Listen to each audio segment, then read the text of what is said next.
Allahumma a'inni, ya Allah tolonglah aku, ala zikrika, untuk sentiasa mengingatimu, wa syukrika, untuk sentiasa berterima kasih kepadamu, wa husni ibadatik, bantulah aku ya Allah untuk memperelokkan ibadahku kepadamu.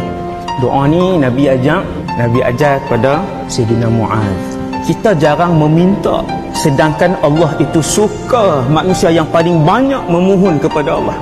Lepas Nabi sebut tu, aku sayang kamu wahai Muaz, jangan tinggal tiap-tiap kali selepas kamu solat, selepas bagi salam, Allahumma a'inni ala zikrika wa syukrika wa husni ibadatik.